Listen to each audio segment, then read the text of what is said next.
मंत्री रक्षा खडसे यांच्या कन्याची छेडखानी प्रकरणामध्ये अपडेट काय आहे? किती आरोपींना आतापर्यंत ताब्यात घेतलेलं आहे? कितींना घ्यायचं बाकी आहे? जे 28 तारीख खोर्डी गावात घडलेल्या घटनामध्ये कालच्या दिवशी FIR दाखल झालेले होते. FIR मध्ये पोस्कोचा कलम, त्याच्यानंतर मोलेस्टेशन, त्याच्यानंतर IT ॲक्ट, रायटिंग ही सर्व कलमं FIR मध्ये दाखल करण्यात आलेलं आहे.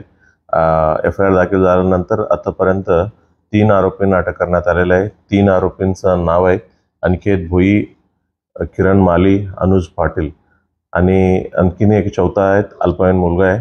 त्याला देखील ताब्यात घेऊन त्यांच्या पुढील कारवाई करतायत. आणि ओव्हरऑल FIR मध्ये 7 लोकांचं नाव मेन्शन केले होते आणि 7 पैकी आता 4 झालेलं आहे. उरलेल्या 3 साठी पण अटके करण्यासाठी आपला पोलीस टीम शोध चालू आहे.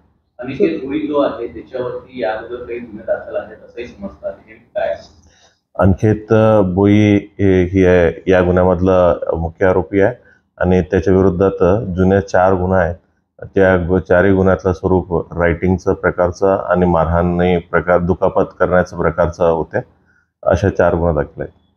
तर आधीचा जो 353 गुन्हा दाखल आहे त्यातले काही आरोपी अटकेत आहेत? त्याच्यातलं पण जे आरोपी मेन्शन्ड आहे त्यांना देखील म्हणजे आम्ही पोलिसांचा कारवाई करण्यात आलेला आहे. तर अनिकेत भोई व्यतिरिक्त अन्य लोकांची पण काही गुन्हेगारी पार्श्वभूमी आहे, जसे याच्यावर 4 गुन्हे अगोदरचे. बाकी इतर जे काही आरोपी FIR मध्ये मेन्शन्ड आहेत त्या आरोपींच्या विरोधात कुठला गुन्हा अजूनपर्यंत आम्हाला समजलेला नाही.